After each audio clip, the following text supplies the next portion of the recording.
नमस्कार दोस्तों। तो जैसा कि आप लोगों को पता है कि आपका पेपर बिहार पुलिस का 2025 का 13 जुलाई से शुरू होने वाला है और ये 7 शिफ्टों में होगा, 7 दिनों में होगा। तो पहला पेपर आपको 13 जुलाई को होने वाला है। तो आपकी तैयारी तो जोरों शोरों से होगी, आपने पढ़ाई भी कर ली होगी, उसके बाद मॉक टेस्ट, प्रैक्टिस सेट, पता नहीं क्या क्या लगा रहे होंगे। तो चलिए, इसमें आपकी तैयारी अगर शानदार है तो एक तरह से मॉक के तौर पे इस सेट को लगाइए। और 60+ जिनका स्कोर आ रहा है उनकी तैयारी बहुत अच्छी है। जिनका स्कोर 50 के आसपास आ रहा है उनकी भी तैयारी अच्छी है। और जिनका स्कोर 30 से 40 स्कोर आ रहा है तो उनको इम्प्रूवमेंट की ज़रूरत है।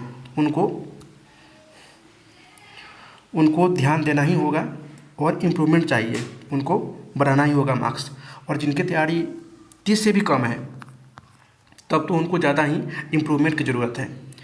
तो आप लोग कमेंट करिएगा कि कितना स्कोर आप लोगों को प्राप्त हुआ है। और आपका ये बिहार पुलिस का मद्य निषेध का पेपर है जिसका परीक्षा 14 मई 2023 को हुआ था। तो आप लोग लगाइए एक मॉक के तौर पे और अपना स्कोर ज़रूर शेयर कीजिएगा। तो चलिए शुरू करते हैं। बोला जा रहा है कि जब किसी संख्या में से 35 घटाया जाता है तो वह घटकर खुद का 80% हो जाता है। तो उस संख्या का 4/5 भाग क्या होगा? तो माना कि वह संख्या x है, लेकिन बोल रहा है कहते कि x का 80%, यानी x का 80% यानी 80/100, यानी मैं इसको बोल सकता हूँ कि 20x/100, क्योंकि x का = 35। तो यहाँ पे 3500x = 3500, इसको क्रॉस मल्टीप्लिकेशन करेंगे तो 3500x = 200,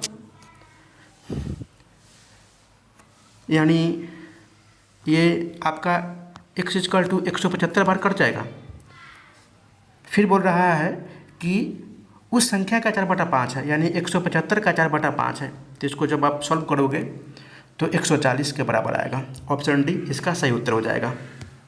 आप लोग समझ गए होंगे तो देख लीजिएगा, नहीं तो फिर से आप वीडियो को देखिएगा।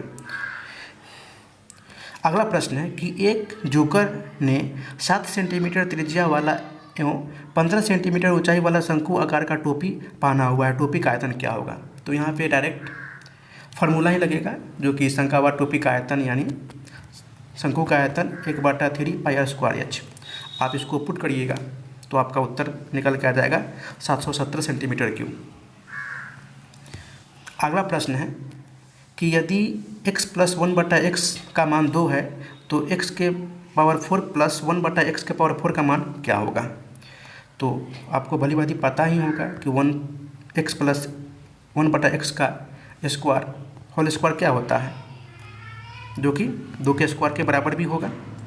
तो a² + 1/x² + 2ab यानी 2 × 1/x × x कट गया, यानी x² + 1/x का मान -2 हो जाएगा, जो कि यहाँ पे 2 का स्क्वायर 4 हो जाएगा। 4 में से 2 घटेगा तो 2 ही होगा। तो इसका मान आपका ऑप्शन सी सही उत्तर हो जाएगा। अगला प्रश्न है कि एक 20 लीटर मिश्रण में दूध एवं पानी का अनुपात जो कि 3:1 है, उस मिश्रण में पानी की मात्रा क्या होगी? तो मैंने मान लिया कि पानी की मात्रा यहाँ पे दे रखा है 3:1, यानी 3 + 1 इंटू कितने मिश्रण में? तो 20 लीटर मिश्रण में, तो 4×5 = 20, यानी 5। कितना लीटर आ जाएगा? 5 लीटर। ऑप्शन सी इसका सही उत्तर हो जाएगा। अब यहाँ पे आपका साइंस का प्रश्न है, फिर लास्ट में आपको मैथ का प्रश्न देखने को मिलेगा। बोला जा रहा है कि समान प्रकार के द्विफोकल लेंसों में ऊपरी और निचले भाग क्रमशः होते हैं। तो ये होते हैं अवतल और उत्तल। अगला प्रश्न है कि निम्नलिखित में से कौन सी प्रक्रिया दीर्घ तरंग विकिरण का भाग नहीं है? तो ये है विखरना। ऑप्शन बी इसका सही उत्तर हो जाएगा। अगला प्रश्न है कि निम्नलिखित में से कौन एक समान त्वरण का उदाहरण है। तो यहाँ पे देख रहे हैं कि एक मुक्त गिरने वाली वस्तु की गति और एक ढलान पर लुढ़कती हुई गेंद की गति, यानी दोनों में एक समान त्वरण का उपयोग किया जा रहा है। ऑप्शन सी इसका सही उत्तर हो जाएगा, जो कि यहाँ पे जी का मान ग्रेविटी यानी 9.8 मीटर पर सेकेंड स्क्वायर होगा।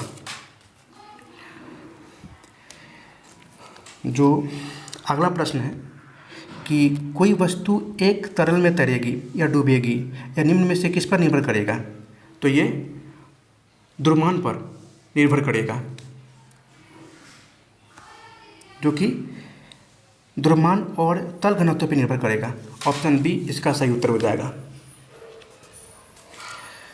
जब तरल का उत्प्लावन बल जो कि वस्तु के भार से अधिक होता है तो वस्तु तैरती है, और वही जब तरल का उत्प्लावन बल वस्तु के भार से कम होता है तो वह वस्तु डूब जाती है। तो इस प्रकार ऑप्शन बी इसका सही उत्तर हो जाएगा। अगला प्रश्न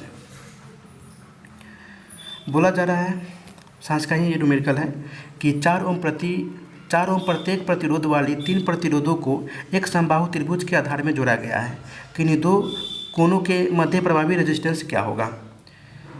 अब यहाँ पे 3 प्रतिरोध है, तो मैंने मान लिया कि ए बी सी एक त्रिभुज पे, समबाहु त्रिभुज पे 3 प्रतिरोध है, जो कि 4 ओम है, 4 ओम है, या भी 4 ओम है। जो कि यहाँ पे आप लोग देख सकते हैं कि A B equal to B C, जो कि ये सीरीज में जुड़ी हुई है, यानी ए बी सी में कुल प्रतिरोध कितना हो जाएगा 8 ओम, 4 + 4 8 ओम। तो वही त्रिभुज ए बी सी में ए सी आपका ये है, समांतर क्रम में जुड़े हुए हैं, जो कि ये पैरेलल क्रम में जुड़े हुए हैं। तो आप लोग निकाल सकते हैं कि आपका समतुल्य प्रतिरोध हो जाएगा R1 × R2 बटा R1 + R2, जो कि मेरा R1 क्या है 8 ओम जो निकाल रहे हैं, तो 8 × 4 बटा 8 + 4 आपका ये वैसे ही रहेगा, लेकिन आपका ये दोनों मैंने सीरीज में जोड़ दिया है 4 + 4, तो 8 × 32 + 12 यानी 8/3। थोड़ा सा आप लोग मैनेज कर लीजिएगा, लेकिन मेरा बताने का मकसद था वही जो आप लोगों ने समझा है, यानी 8/3 ओम इसका सही उत्तर हो जाएगा। अगला प्रश्न है कि ध्वनि तरंगे किस में सबसे तेज होते हैं। तो ठोस में, फिर द्रव में, फिर गैस में, यानी ऑप्शन ए इसका सही उत्तर हो जाएगा। अगला प्रश्न है कि आरओ का मूल निवास कहाँ है। तो ये है एशिया माइनर में, ऑप्शन बी इसका सही उत्तर हो जाएगा। अगला प्रश्न है कि भारत में ग्रेट ओल्ड मैन के रूप से किसे जाना जाता है। तो ये दादा भाई नौरोजी जी को जाना जाता है, ऑप्शन ए इसका सही उत्तर हो जाएगा। अगला प्रश्न है कि सपने अवज्ञा आंदोलन के बारे में निम्नलिखित में से कौन सा कथन सही है। तो यहाँ पे आप लोग देख सकते हैं कि गांधी रिबन समझौता के तहत कांग्रेस अथवा आंदोलन को स्थगित करने के लिए तैयार थी, यानी ऑप्शन बी इसका सही उत्तर हो जाएगा। अगला प्रश्न, उत्तर वैदिक काल में इंद्र का स्थान किस देवता को मिला था। तो यह प्रजापति को मिला था, ऑप्शन ए इसका सही उत्तर हो जाएगा। अगला प्रश्न है कि भारतीय राष्ट्रीय कांग्रेस के प्रथम अधिवेशन की अध्यक्षता किसने की थी। तो ये W.C. बनर्जी यानी वैमेश चंद्र बनर्जी के द्वारा किया गया था, ऑप्शन डी इसका सही उत्तर हो जाएगा। जबकि इसका संस्थापक थे ए.ओ. हूँ, और इसका स्थापना 1885 में किया गया था, ऑप्शन डी इस क्वेश्चन का सही उत्तर हो जाएगा, जिसमें 72 प्रतिनिधियों ने भाग लिया था। अगला प्रश्न है कि निम्नलिखित में से कौन सही रूप में सुमेलित नहीं है। तो यहाँ पे आप लोग देख सकते हैं कि आलाई दरवाज़ा जो कि अलाउद्दीन खिलजी के द्वारा बनाया गया था, कुतुब मीनार इल्तुतमिश के द्वारा बनाया गया था, एवं हिसार फिरोज शाह तुगलक के द्वारा बनाया गया था। जो यहाँ पे है जमात खाना मस्जिद, ये बलबन के द्वारा नहीं बनाया गया था, ये खिज्र खान के द्वारा बनाया गया था। तो इस प्रकार आपका ऑप्शन बी सही उत्तर हो जाएगा। अगला प्रश्न है 17 नंबर कि निम्नलिखित में से किसने कहा कि कांग्रेस वास्तव में बिना हथियार के गृहयुद्ध में खड़ी है। तो ये स्टेटमेंट है सर सैयद अहमद खान का, ऑप्शन ए इसका सही उत्तर हो जाएगा। अगला प्रश्न है कि किस युद्ध में हार के बाद नेपोलियन को सेंट हेलेना द्वीप पर निर्वासित कर दिया गया था। तो ये है वाटरलू, जो कि यह 1815 में लड़ा गया था। इस युद्ध में नेपोलियन को मिस टाटो की सेना ने सेंट हेलेना द्वीप पे निर्वासित कर दिया था हार के बाद। और यहाँ पे आप लोग देख सकते हैं कि इंग्लिश का कुछ प्रश्न है, एंटोनेम और सिनोनेम। एंटोनेम यानी अपोजिट वर्ड और सिनोनेम यानी सिमिलर वर्ड। तो फ्रीक्वेंट का बोल रहा है, तो यहाँ पे आपका जो है, यहाँ पे आपका हो जाएगा ओकेशनल। ऑप्शन डी इसका सही उत्तर। करेक्टली यानी टेम्परामेंट, ऑप्शन सी भी इसका सही उत्तर हो जाएगा। Fill in the blank with suitable preposition from the alternative given under the sentence, यानी nothing can deter him dash pursuing is aim of life. तो इसका ये फॉर्म इसमें सही उत्तर हो जाएगा, deter him from pursuing his aim of life, यानी इसमें फ्रॉम का उपयोग होगा। Fill in the blank with suitable preposition from option, यानी most of family members descended dash the suggestion he made. तो इसमें आपका आ जाएगा फॉर्म, इसमें भी descended from the suggestion he made, option B इसका सही उत्तर हो जाएगा। अगला प्रश्न है जो कि choose the word which can substituted for the given phrases, यानी change of appearance to deceive या टू हाइड द आइडेंटिटी। तो यहाँ पे आ जाएगा डिसग्यू, ऑप्शन ए इसका सही उत्तर हो जाएगा, क्योंकि डिस्प्ले डिसेंबर डिस्प्यू, डिस्प्ले यानी वही प्रदर्शित करना, डिस्प्यू ड्यूप यानी धोखा देना, और उसका ही एक सिमिलर है डिसेंबल, जो कि अपनी वास्तविकता या भावना को, इरादा को छुपाना। तो यहाँ पे आ जाएगा डिसग्यू, ऑप्शन ए इसका सही उत्तर हो जाएगा। यहाँ से आप लोग देख सकते हैं कि एक्टिव से पैसिव वॉइस जो दे रखा है उसको बनाना है, बताना है। Look they have painted the door, तो यहाँ आप लोग देख सकते हैं कि look the door has been painted, the door has been painted, यानी ऑप्शन सी इसका सही उत्तर हो जाएगा। Has plus bin plus B3 का प्रयोग होगा पैसिव वॉइस में।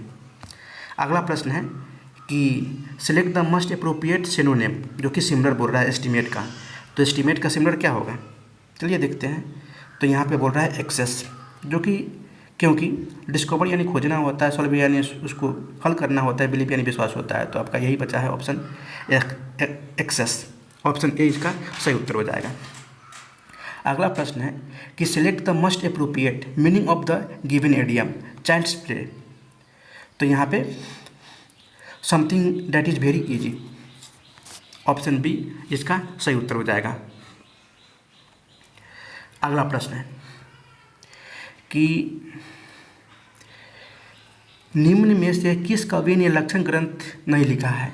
तो ये बिहारी ने नहीं लिखा है, बाकी देवभूषण पद्माकर के द्वारा लिखा गया है। ऑप्शन डी इसका सही उत्तर हो जाएगा।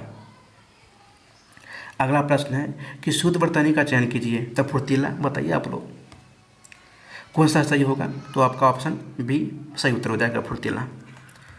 अगला प्रश्न है जो कि प्रश्न में दिए गए वाक्य के प्रथम और अंतिम अंशों को, जो कि 1 और 6 की संख्या दी गई है, इसके आने वाले अंशों को 4 भागों में बांटकर यह और लव की संख्या दी गई है। ये 4 भाग अव्यवस्थित है, को ध्यान से पढ़कर दिए गए विकल्पों में से उचित क्रम को चुनिए।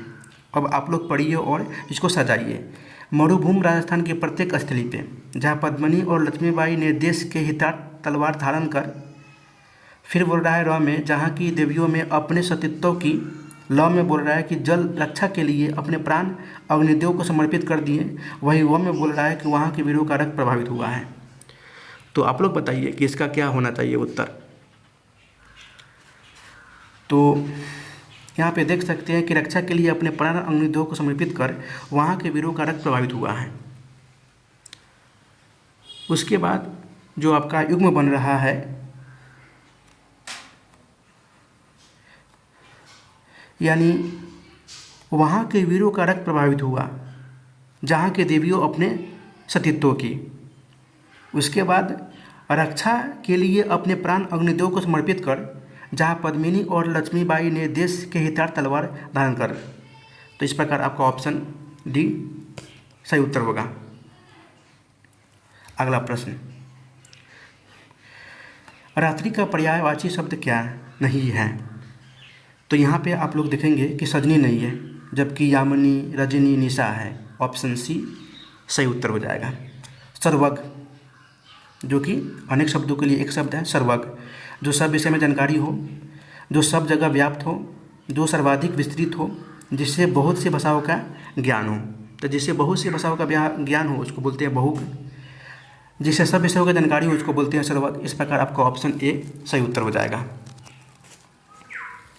वही जो सर्वाधिक विस्तृत हो उसको बोलते हैं अथाह, और जो सब जगह व्याप्त हो उसको बोलते हैं सर्वव्यापी। अगला प्रश्न बोला जा रहा है कि निम्नलिखित वाक्यांशों में से कौन सा वाक्यांश पार्थिव शब्द के लिए उपयुक्त है? तो यहाँ पे आप लोग देख सकते हैं जिनका संबंध पृथ्वी से हो। ऑप्शन बी इसका सही उत्तर हो जाएगा। अगला प्रश्न है कि विपरीतार्थक बताइए। अनुराग का विराग हो जाएगा। ऑप्शन सी इसका सही उत्तर हो जाएगा। अगला प्रश्न है कि दिए गए वाक्य खंड के लिए एक शब्द चुनिए जो अच्छा बोलता हो। अब जो अच्छा बोलता हो उसको बोलेंगे क्या? सुवक्ता। ऑप्शन सी इसका सही उत्तर हो जाएगा। जो सबके बारे में शुभ शुभ बोलता हो उसको बोलते हैं सुभाषीय, सुभाषणीय। जो मधुर बोलता है उसको बोलते हैं सुभाषी, और जो बहुत कम बोलता है उसको बोलते हैं मितभाषी। अगला प्रश्न जो कि प्रश्न में दिए गए वाक्य के प्रथम और अंतिम अंशों को 1 और 6 की संख्या दी गई है। इसके आने वाले अंशों को 4 भागों में बांटकर जो कि और अलावा फिर संख्या दी गई है, जो पहले की तरह ही है, जो पिछले नंबर शायद 17 नंबर क्वेश्चन था। ये चारों भाग अव्यवस्थित है को ध्यान में पढ़कर दिए गए विकल्पों में से उचित क्रम को चुनिए। कभी कभी तय करना बोल रहा है कि मानवीय विकास का इतिहास कठिन हो जाता है कि षड्यंत्रों से बना है या यह राज सम्राटों के युद्धों और। तो इसमें आपका कठिन हो जाता है कि मानवीय विकास का इतिहास, उसके बाद षड्यंत्रों से बना है या राज सम्राटों के युद्ध, यानी ऑप्शन बी इसका सही उत्तर हो जाएगा। अगला प्रश्न है कि मानव शरीर की सबसे बड़ी कोशिका कौन सा है? तो यह है तंत्रिका कोशिका। वायुजनित रोग हैं तो तपेदिक है, डिप्थीरिया है, निमोनिया, यानी ऑप्शन डी सही उत्तर हो जाएगा। अगला प्रश्न है कि आपके नाखून, बाल और त्वचा समान पदार्थ से बने होते हैं। यह जानवरों के खुरों में भी यह एक प्रोटीन है जिसे कहते हैं केराटिन कहते हैं। ऑप्शन डी इसका सही उत्तर हो जाएगा, केराटिन। अगला प्रश्न है कि निम्नलिखित में से कौन सा मनुष्य में औक्षेपी अंग का उदाहरण है? तो यहाँ पे आप लोग देख सकते हैं कि ये कान की मांसपेशियाँ है, जो कि ये औशोषी अंग का या औक्षेपी अंग का उदाहरण है। ऑप्शन बी इसका सही उत्तर हो जाएगा। जबकि अपेंडिक्स, टॉन्सिलस, निपुल्स, साइनस आपका ये औशोषी अंग है मानव शरीर का। अगला प्रश्न है कि किसके संचय के कारण मांसपेशियों में थकान होता है? तो ये लैक्टिक अम्ल के कारण। अगला प्रश्न है कि जीवित सरल उत्तक जो पौधे के बढ़ते भागों को सहारा प्रदान करता है उसको बोलते हैं पेरेनकाइमा, यानी जीवित पौधे उसको बोलते हैं पेरेनकाइमा, जो कि ये लचीलापन प्रदान करता है। स्क्लेरेनकाइमा जो कि ये मृत उत्तक होते हैं और ये पौधे को कठोर सहायता प्रदान करते हैं। तो ये है स्क्लेरेनकाइमा। तो ऑप्शन सी इसका सही उत्तर हो जाएगा, पेरेनकाइमा। पादप कोशिकाओं में तीक्ष्णता और कठोरता किसके द्वारा प्रदान की जाती है? तो ये है कोशिका रस से भरी रिक्तियाँ हैं। ऑप्शन डी इसका सही उत्तर हो जाएगा। अगला प्रश्न बोला जा रहा है कि निम्नलिखित में से कौन सा उत्तक पौधे के तनों को घेरा बढ़ाने के लिए उत्तरदायित्व है? तो यह है पार्श्व विभुजोतक उत्तक। ऑप्शन डी इसका सही उत्तर हो जाएगा। अगला प्रश्न है कि समुद्र के पानी से नमक को अलग करने के लिए इनमें से किस विधि का उपयोग किया जाता है? तो वाष्पीकरण और क्रिस्टलीकरण, यानी ऑप्शन डी इसका सही उत्तर हो जाएगा। अगला प्रश्न है कि निम्नलिखित में से किसमें सबसे अधिक न्यूट्रॉन होती है? तो यहाँ पे आयरन, कॉपर, जिंक और जिंक 2+ दे रखा है। तो न्यूट्रॉनों की संख्या क्या होता है? द्रव्यमान की संख्या माइनस परमाणु संख्या, तो द्रव्यमान की संख्या माइनस परमाणु संख्या, यानी ऊपर वाला को नीचे वाले से घटा दीजिए, जिसका ज़्यादा आएगा वही उसका सही उत्तर हो जाएगा। तो यहाँ पे आप लोग देख सकते हैं कि कॉपर का ज़्यादा है, 61 में से 29 घटाएगा 32 आएगा। तो इस प्रकार आपका ऑप्शन बी सही उत्तर हो जाएगा। अगला प्रश्न है कि बुलेट प्रूफ स्क्रीन जो कि गोली अभेद और आवरण में इनमें से किस शीशा का प्रयोग किया जाता है? तो ये है पायरेक्स ग्लास का प्रयोग किया जाता है। सॉरी दोस्तों, ये पॉलीकार्बोनेट ग्लास का प्रयोग किया जाता है। ऑप्शन डी इसका सही उत्तर हो जाएगा। एवं इसका मिलिट्री वाहन में भी उपयोग किया जाता है, पॉलीकार्बोनेट, ऑप्शन डी। अगला प्रश्न है कि तत्व X जिसका परमाणु क्रमांक 16 है वह क्या है? तो वह एक अधातु है। ऑप्शन डी इसका सही उत्तर हो जाएगा। यहाँ पे आप लोग देख सकते हैं कि अधातु यानी 2, 4, 6 की सूचकांक क्रम में आपको देखने को मिल सकता है, जो ये एस है। वैसे SPDF ग्रुप में होता है SPD, जिसमें S में 3 ब्लॉक बनता है 2, 4, 6, वही D में 5 और F में 8। तो इस प्रकार D है 2, 4, 6 की सूचकांक इसमें होगा, जो कि ये सल्फर है जिसकी परमाणु संख्या 16 सल्फर है। अगला प्रश्न ऑप्शन सी, कार्बन टेट्राक्लोराइड और पानी के मिश्रण को अलग करने के लिए निम्न में से किस तकनीक का उपयोग किया जाता है? तो यह है सेपरेटिंग फनेल। ऑप्शन बी इसका सही उत्तर हो जाएगा। अगला प्रश्न है कि एक घोल में 450 ग्राम पानी और 50 ग्राम सामान्य नमक है, तो घोल की सांद्रता क्या होगी?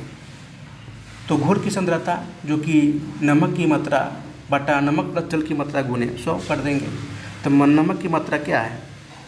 जो कि 50 है बटा घोल में 450 ग्राम पानी प्लस नमक की मात्रा 50 गुने 100, इसको आप सॉल्व करेंगे तो 10% के बराबर आएगा। ऑप्शन सी इसका सही उत्तर हो जाएगा।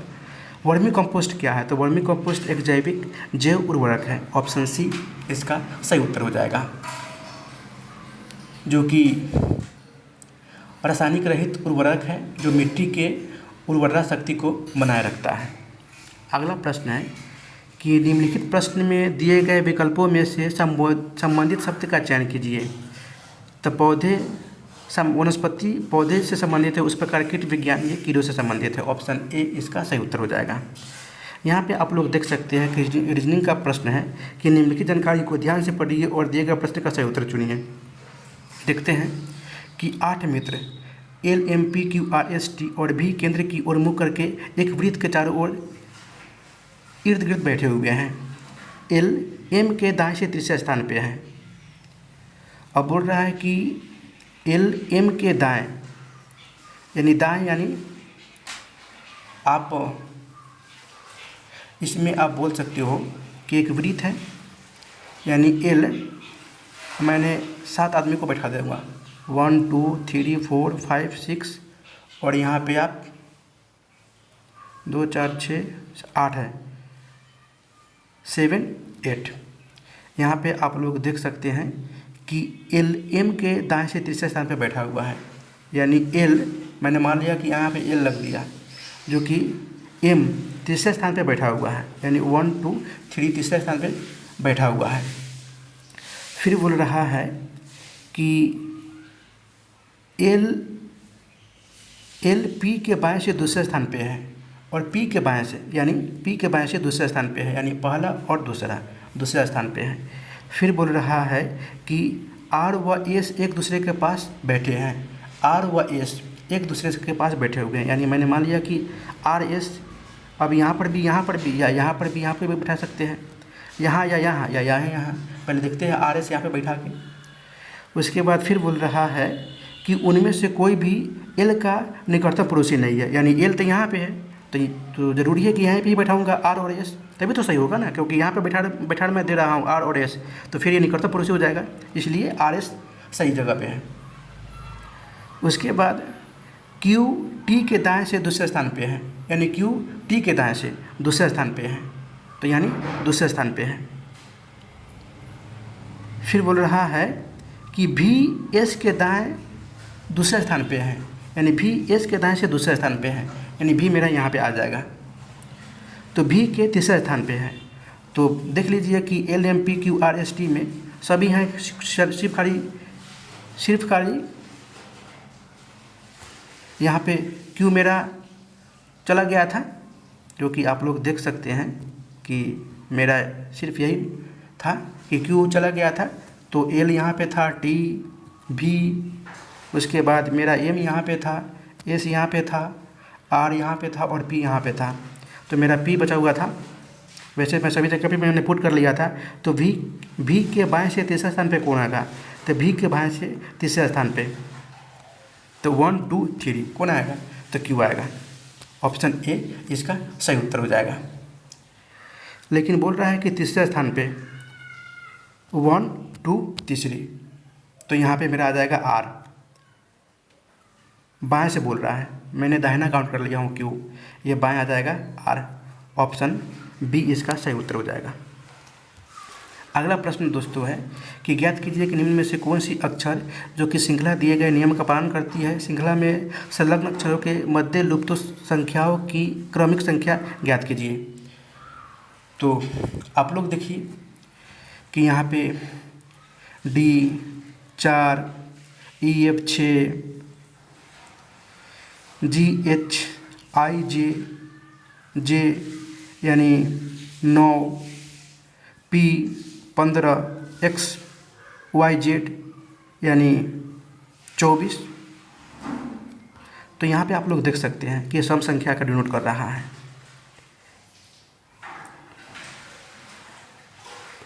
यहाँ पे आपका आ जाएगा ओ पी यानी 15 1 16 होगा। और जी एच आई जे के यहाँ पे आपका ये जे 10 को डिनोट करेगा। तो यहाँ पे आपका ये सम संख्या है। तो इस प्रकार आप लोग सब कर लीजिएगा। ये रीजनिंग का प्रश्न है, ऑप्शन ए इसका सही उत्तर हो जाएगा। अगला प्रश्न है कि 6 दोस्त केंद्र की ओर मुख करके एक वृत्त के इर्द गिर्द बैठे हुए हैं। दीपा, प्रकाश और पंकज के बीच में हैं। तो फिर आ जाइए, वृत्त बना रहे हैं जिसमें 6 लोग बैठे हुए हैं और पता नहीं कौन कहाँ पे बैठा हुआ है। पढ़ते हैं। बोल रहा है कि दीपा, प्रकाश और पंकज में बैठे हुए हैं। दीपा, प्रकाश और पंकज, मान लेते हैं कि दीपा यहाँ पे है, तो यहाँ पे प्रकाश और पंकज यानी पंकज यहाँ पे बैठ जा रहा है और यहाँ पे प्रकाश बैठा हुआ है। फिर बोल रहा है कि प्रीति, मुकेश और ललित के बीच में है, यानी प्रीति यहाँ पे है तो मुकेश मेरा यहाँ पे आ जाएगा और यहाँ पे आ जाएगा ललित, यहाँ पे मेरा आ जाएगा ललित। तो फिर बोल रहा है कि प्रकाश और मुकेश एक दूसरे के विपरीत हैं। और प्रकाश देखिए, प्रकाश और मुकेश जो कि एक दूसरे के विपरीत है। दीपा प्रकाश के एकदम बाएं हैं, तो दीपा प्रकाश के एकदम बाएं में बैठा हुआ है, तब प्रकाश के दाएं में कौन बैठेगा? तो ललित ही बैठेगा ना। तो इस प्रकार आपका ऑप्शन डी सही उत्तर हो जाएगा। अगला प्रश्न है कि निम्नलिखित में से कौन आंध्र प्रदेश की नई राजधानी है?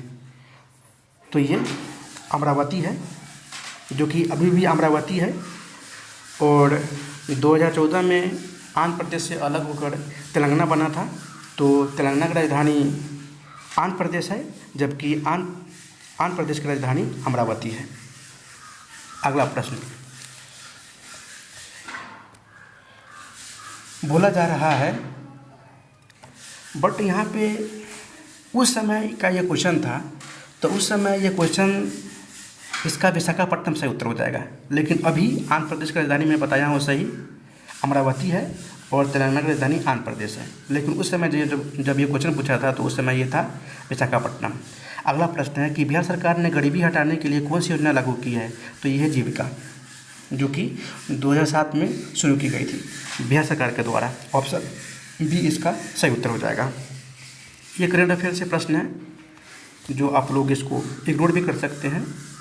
किस भारतीय निशानेबाज ने ISSF राइफल पिस्टल विश्व कप की जो 2023 में 10 मीटर एयर पिस्टल प्रतियोगिता में स्वर्ण पदक जीता है? तो ये सरबजोत सिंह ने जीता था। ऑप्शन बी इसका सही उत्तर हो जाएगा। अगला प्रश्न है कि 74वें गणतंत्र दिवस परेड में किस राज्य की झांकी को प्रथम पुरस्कार मिला है? तो 74वें तो पार हो गया, अब 76वें की बात कर रहे हैं। उस समय तो उत्तराखंड को झांकी को मिला था। अभी जो 76वें गया है रिसेंटली, तो कौन से राज्य की झांकी को प्रथम पुरस्कार मिला है? तो ये है उत्तर प्रदेश। और मुख्य अतिथि के रूप में कौन शामिल थे? तो ये थे प्रबोवो सुबियांतो, जो कि इंडोनेशिया के राष्ट्रपति थे। तो आप लोग इसको ध्यान में रखिएगा क्योंकि ये पूछे जाने की संभावना है। अगला प्रश्न है कि ऑप्टिकल फाइबर का आविष्कार किसने किया था? तो ये नरेंद्र कपानी ने किया था। ऑप्शन बी इसका सही उत्तर हो जाएगा। अगला प्रश्न है कि 1 ग्राम यूरेनियम लगभग किसके समान ऊर्जा का उत्पादन करेगा? तो ये 4.5 टन, जो कि उच्च ग्रेड वाले समान ऊर्जा के उत्पादन करेगा। यानी आप लोग देख सकते हैं, यानी 4.5 टन उच्च ग्रेड वाले कोयला के समान ऊर्जा का उत्पादन करेगा। ऑप्शन बी इसका सही उत्तर हो जाएगा। अगला प्रश्न है कि एक परमाणु इकाई के क्रिटिकल बनने का अर्थ क्या होता है? तो ईंधन नाभिक स्वतः जो कि विभाजन के कारण बनने वाली श्रृंखला स्थापित हो गई है। ऑप्शन डी इसका सही उत्तर हो जाएगा। अगला प्रश्न है कि निम्न में से कौन सा अस्पताल कैंपस में फायर स्टेशन वाला भारत का पहला अस्पताल बना था? तो ये करंट अफेयर्स का प्रश्न है उस समय का, तो इसको आप इग्नोर कर दीजिए, जो कि इसका उत्तर था एम्स नई दिल्ली। अगला प्रश्न है कि डिजिटल नियमों में हुए बदलाव के चलते किस कंपनी ने भारत में अपना काम बंद कर दिया है? तो ये याहू कर दिया था। ऑप्शन ए इसका सही उत्तर हो जाएगा। ओलंपिक ज्वाला जिसका प्रतीक है, तो ये प्राचीन और आधुनिक खेलों के बीच निरंतरता। ऑप्शन बी इसका सही उत्तर हो जाएगा। अगला प्रश्न है कि निम्नलिखित में से कौन एक उच्च न्यायालय की पहली महिला मुख्य न्यायाधीश थी? तो ये थी लीला सेठ। ऑप्शन बी इसका सही उत्तर हो जाएगा, जो कि उन्होंने 1991 में हिमाचल प्रदेश उच्च न्यायालय की पहला मुख्य न्यायाधीश बनी थी। अगला प्रश्न है कि निम्नलिखित में से कौन भारत रत्न पुरस्कार प्राप्तकर्ता नहीं है? तो ये है राज कपूर। ऑप्शन डी इसका सही उत्तर हो जाएगा। उस्ताद बिस्मिल्लाह खां को मिला है, सत्यजीत रे को भी मिला है और लता मंगेशकर को भी मिला है। यानी लता मंगेशकर को 2001 में भारत रत्न पुरस्कार से सम्मानित किया गया था। ऑप्शन डी इसका सही उत्तर हो जाएगा। वही सत्यजीत रे को 1992 में दिया गया था। अगला प्रश्न है कि बच्चों को इंटरनेट सुरक्षा के बारे में जागरूक करने के लिए गूगल ने किस प्रोग्राम को शुरू किया है? तो यह है global kid safety program. Option B इसका सही उत्तर हो जाएगा। अगला प्रश्न है कि भारत की राष्ट्रीय सुरक्षा परिषद जो कि NSC के संबंध में निम्नलिखित में से कौन सा कथन सही नहीं है यानी गलत है? तो यह 3 स्तरीय संगठन है, बिल्कुल सही है। नीति आयोग के उपाध्यक्ष इसके सदस्य होते हैं, बिल्कुल सही है। अगला प्रश्न है, अगला स्टेटमेंट है कि यह शीर्ष निकाय जो विशेष रूप से देश की सुरक्षा समस्या को देखरेख करता है, यह भी सही है, लेकिन रॉ एंड IBSC को रिपोर्ट करता है नहीं करता है? ऑप्शन डी इसका सही उत्तर हो जाएगा, जो कि ये गलत है, ये नहीं करता है। अगला प्रश्न है कि धरातल के सर्वाधिक भाग पर निम्नलिखित में से किस चट्टान का विस्तार पाया जाता है? तो यह है अवसादी चट्टान। ऑप्शन सी इसका सही उत्तर हो जाएगा, जो कि इसमें वनस्पति और जीव जंतुओं का निवास में पाया जाता है। अगला प्रश्न, निम्नलिखित में से किस महाद्वीप को मानव घर कहते हैं? तो ये है एशिया। ऑप्शन ए इसका सही उत्तर हो जाएगा, जहाँ पे विश्व की लगभग 60% जनसंख्या निवास करती है एशिया महाद्वीप पे। अगला प्रश्न है कि निम्न में से कौन सा ज्वालामुखी जो कि क्षेत्र 10,000 धुआओं की घाटी के नाम से जाना जाता है? तो ये है कटमई ज्वालामुखी क्षेत्र। ऑप्शन सी इसका सही उत्तर हो जाएगा, जो कि यह अलास्का में मौजूद एक सक्रिय ज्वालामुखी है। अगला प्रश्न है कि भूप्रपट्टी में सर्वाधिक विस्तृत रूप से पाए जाने वाला तत्व कौन सा है? तो ये ऑक्सीजन है। ऑप्शन ए इसका सही उत्तर हो जाएगा। जो इसका क्वांटिटी है ये 46.6% की मात्रा में पाई जाती है। उसके बाद सिलिकॉन है 27.7% की मात्रा में, एल्युमिनियम जो कि 8.1% की मात्रा में, वही लोहा 5% की मात्रा में पाया जाता है। तो ऑप्शन ए इसका सही उत्तर हो जाएगा। वही वातावरण में पूछा जाए सर्वाधिक मात्रा में कौन है? तो नाइट्रोजन पाया जाता है 28%। अगला प्रश्न, निम्नलिखित में से कौन सी पर्यावरण क्षति जो कि बहुउद्देशीय परियोजना के कारण नहीं है? तो यहाँ पे आप लोग देख सकते हैं कि पानी के अत्यधिक प्रयोग से प्रदूषण जो कि ये बहुउद्देशीय परियोजना के कारण नहीं हो सकता। ऑप्शन बी इसका सही उत्तर हो जाएगा। अगला प्रश्न है कि निम्नलिखित जोड़ों में विशिष्ट वायु राशि की कौन सी विशेषता सही है? तो यहाँ पे आप लोग देख सकते हैं कि उष्णकटिबंधीय महासागरीय जो कि उष्ण और उपोष्ण कटिबंधीय महासागर ये सुमिलित है। और यहाँ पर भी आप लोग देख सकते हैं कि प्रायद्वीपीय आर्कटिक उष्णकटिबंधीय जो कि अस्थायी रूप से बर्फ आच्छादित महाद्वीप अंटार्कटिक और आर्कटिक यानी ये भी सम्मिलित है। तो यहाँ पे तो ये दोनों हैं, बट ऐसा तो कुछ स्टेटमेंट बना के दिया हुआ नहीं है कि आप सम्मिलित कर सकते हैं, इसको बना सकते हैं। तो ए और सी दोनों की विशेषता सही है, जो कि आप लोग यहाँ पे देख सकते हैं कि उष्णकटिबंधीय महाद्वीप तो ये आपका उपोष्णकटिबंधीय उच्च मरुस्थल से है, जबकि ध्रुवीय महाद्वीप तो ये है उच्च अक्षांशीय अति शीत बर्फ आच्छादित महाद्वीपीय क्षेत्र जो कि इससे है। तो ये दोनों का क्रॉस है। अगला प्रश्न, निम्न में से कौन सी नदी जो कि कुमायूं हिमालय के मिलाम हिमनद से मिलती है? तो ये है गौरी गंगा। ऑप्शन सी इसका सही उत्तर हो जाएगा। अगला प्रश्न है कि इस आकार का महासागरीय कटक है, तो यह है मध्य अटलांटिक कटक। ऑप्शन बी इसका सही उत्तर हो जाएगा, जो कि यह कटक 1400 किलोमीटर लंबा और 4000 मीटर ऊंचा है।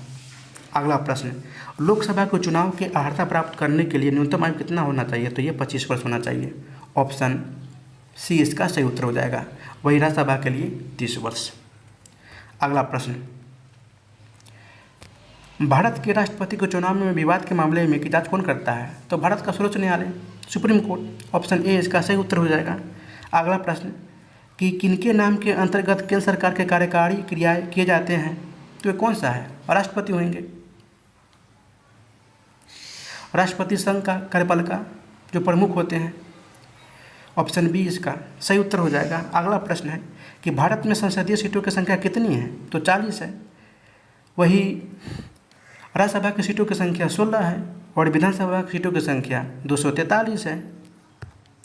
ये भी आप लोग ध्यान में रखिएगा। अगला प्रश्न है कि भारतीय संविधान से सुदृढ़ केंद्र के साथ संघीय प्रणाली कहाँ से ली गई है? तो ये कनाडा से लिया गया है। ऑप्शन बी इसका सही उत्तर हो जाएगा। वही मौलिक अधिकार संयुक्त राज्य अमेरिका से लिया गया है, जिसमें संविधान के भाग 3 और अनुच्छेद 12 से 35 तक इसका वर्णन किया गया है। वही मौलिक कर्तव्य जो कि यूएसएसआर यानी सोवियत संघ जो कि अब रूस से लिया गया है। 42वें संविधान संशोधन 1976 के द्वारा संविधान में शामिल किया गया, जो कि यह संशोधन स्वर्ण सिंह समिति की सिफारिशों पर आधारित है। संविधान के भाग 4 के ए में अनुच्छेद 51 के ए के तहत जो कि मौलिक कर्तव्य का वर्णन किया गया है। अगला प्रश्न है कि भारतीय संविधान की 6ठी अनुसूची किन 4 राज्यों में अनुसूचित जनजातियों के प्रशासन और नियंत्रण से संबंधित है? तो यह है असम, मेघालय, त्रिपुरा, मिजोरम, यानी ऑप्शन बी इसका सही उत्तर हो जाएगा। अगला प्रश्न है कि भारतीय संविधान में समवर्ती सूची किस देश के संविधान से ली गई है? तो यह है ऑस्ट्रेलिया से। ऑप्शन डी इसका सही उत्तर हो जाएगा। अगला प्रश्न है कि भारत में कितने उच्च न्यायालयों का एक से अधिक राज्य यानी केंद्र शासित प्रदेशों को छोड़कर अधिकार क्षेत्र है? तो ऐसे कुल 3 राज्य हैं, यानी ऐसे 3 उच्च न्यायालय हैं जिनका क्षेत्राधिकार एक से अधिक राज्यों पे है। वो है गुवाहाटी उच्च न्यायालय, मुंबई उच्च न्यायालय और पंजाब हरियाणा उच्च न्यायालय। गुवाहाटी उच्च न्यायालय के अंतर्गत असम, अरुणाचल प्रदेश, नागालैंड और मिजोरम, ये 4 राज्यों के एक उच्च न्यायालय हैं, गुवाहाटी उच्च न्यायालय। मुंबई उच्च न्यायालय के अंतर्गत महाराष्ट्र, गोवा, दादरा और नगर हवेली, दमन और दीव, ये मुंबई हाई कोर्ट आते हैं। वही पंजाब हरियाणा के अंतर्गत जो कि चंडीगढ़ ही है, एक है। तो इस प्रकार ऑप्शन बी 3 सही उत्तर हो जाएगा। अगला प्रश्न है कि भारत के संपूर्ण क्षेत्रों में स्वतंत्र रूप से आने जाने का अधिकार भारत के संविधान के अंतर्गत कौन सा अधिकार है? तो अनुच्छेद है 21।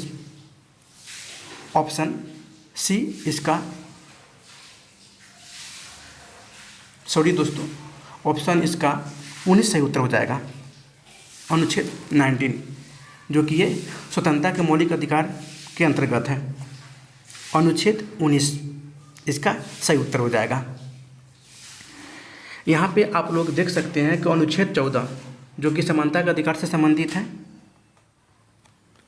और अनुच्छेद 21 जो कि कानून की क्रिया प्रक्रिया के सिद्धांत से सम्मिलित है। अगला प्रश्न है कि भारतीय संविधान के किस अनुच्छेद में कानून की नियत प्रक्रिया का सिद्धांत सम्मिलित है? तो अनुच्छेद 21 है। ऑप्शन सी इसका सही उत्तर हो जाएगा। अनुच्छेद यहाँ पे 16 जो कि सार्वजनिक रोजगार के अवसर की समानता को उल्लेख करता है। अगला प्रश्न, राष्ट्रीय आय समान है तब बाजार मूल्य पे शुद्ध राष्ट्रीय उत्पाद। ऑप्शन सी इसका सही उत्तर हो जाएगा। अगला प्रश्न, यहाँ पे देख सकते हैं कि भारत ने मिश्रित अर्थव्यवस्था को चुना है, यानी दूसरी पंचवर्षीय योजना के लिए। ऑप्शन बी इसका सही उत्तर हो जाएगा। दूसरी पंचवर्षीय योजना जो कि 1956 से 61 के बीच चला था। यह एक मिश्रित आर्थिक प्रणाली एक ऐसी प्रणाली है जो पूंजीवाद और समाजवाद दोनों की विशेषताओं को दर्शाता है। अगला प्रश्न है कि भारत में सर्वाधिक राजस्व प्राप्त होता है, तो ये होता है उत्पाद शुल्क से। ऑप्शन सी इसका सही उत्तर हो जाएगा, क्योंकि यह उन वस्तुओं पर लगाया जाता है जो देश के भीतर उत्पादित हो। अगला प्रश्न, सार्वजनिक वस्तु का क्या अर्थ है?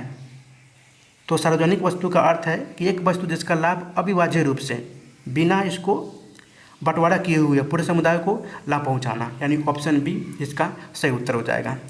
अगला प्रश्न है कि निम्नलिखित में से कौन मानव विकास सूचकांक एसडीआई का घटक नहीं है? तो यहाँ पे आप लोग देख सकते हैं कि सकल नामांकन दर का कोई मतलब ही नहीं है। प्रति व्यक्ति आय है, जन्म के समय जीवन प्रत्याशा भी है और स्वास्थ्य और पोषण भी है, यानी ऑप्शन सी इसका सही उत्तर हो जाएगा। अगला प्रश्न है कि भारत में वाणिज्यिक बैंकिंग प्रणाली क्या है? तो एक शाखा बैंकिंग प्रणाली है। ऑप्शन सी इसका सही उत्तर हो जाएगा। यहाँ पे आप लोग देख सकते हैं कि फिर एक और बचा हुआ है क्वेश्चन कि जो कि निम्नलिखित में से कौन कृषि मूल्य समर्थन कार्यक्रम का एक उदाहरण है? तो यह है प्राइस फ्लोर। ऑप्शन बी इसका सही उत्तर हो जाएगा। यानी कृषि मूल्य समर्थन कार्यक्रम जो कि न्यूनतम मूल्य निर्धारण का एक उदाहरण है। अगला प्रश्न है कि केंद्रीय बजट के संदर्भ में निम्नलिखित में से कौन गैर योजना व्यय के अंतर्गत आता है? तो रक्षा व्यय का उल्लेख तो किया जाता है केंद्रीय बजट में, लेकिन फिर भी यहाँ पे ऑप्शन सी को दिखा रहा है, यानी रक्षा व्यय भी है, ब्याज भुगतान भी है, वेतन और पेंशन भी है, सब्सिडी भी है, यानी इस प्रकार आपका ऑप्शन सी सही उत्तर हो जाएगा।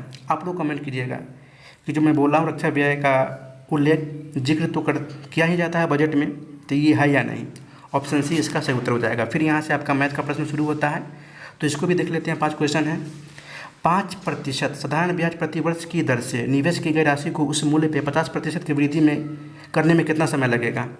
तो यहाँ पे समय बोल रहा है जो कि ब्याज दे रखा है, ब्याज मुझे दे रखा है 50 इंटू मैं 100 से गुना करूँगा, जो कि मूल्य मेरा कितना है 100 गुने 5। तो इसको आप सॉल्व करेंगे तो 10 वर्ष इसका सही उत्तर हो जाएगा। यानी ब्याज गुने 100 बटा मूल्य गुने दर को मैंने डिवाइड कर दिया है। अगला प्रश्न है 96 नंबर कि पी और क्यू की औसत मासिक आय 5050 रुपये है, क्यू और आर की औसत मासिक आय 6250 रुपये है, और पी और आर की औसत मासिक आय 5200 है, तो पी की मासिक आय क्या होगा? तो यहाँ पे आप लोग देख सकते हैं कि P plus Q plus R plus P plus R, यानी दोनों में दो है, तो इसको मैं 2 का मान ले लूँगा, यानी P plus Q plus R, जिसका मुझे मान दे रखा है P and Q plus R का मैं मान पुट करूँगा। तो पुट करने के बाद आपका यहाँ पे आप लोग पुट कर लेना, यानी अगर मैं कॉमा ले लूँगा 2, तो यहाँ पे P plus Q plus R put करके आप लोग देख लीजिएगा। उसके बाद P क्या है बोल रहा है ना, तो P क्या है बोल रहा है, तो P plus Q plus R को अगर मैं घटा दे रहा हूँ Q प्लस आर से, तो इसका मान आपका निकल कर आ जाएगा। तो इस प्रकार आपका ऑप्शन बी सही उत्तर हो जाएगा। आप लोग सॉल्व कर लेना। यदि समांतर प्रगति में 3 संख्या का योगफल 9 है, उनका गुणनफल 24 है, तो वो संख्या कौन सी होगी? तो ये तो ऐसे ही देखेंगे तो आपको बन जाएगा, वो संख्या हो जाएगा 2 3 4, जिसका गुणनफल 9 है, यानी 3 2 5 4 9 और इसका गुणनफल यानी 4 3 12 दूनी 24, यानी ऑप्शन डी इसका सही उत्तर हो जाएगा। जो कि समांतर श्रेणी का पूछ रहा है तो आप फार्मूला से भी बना सकते हैं।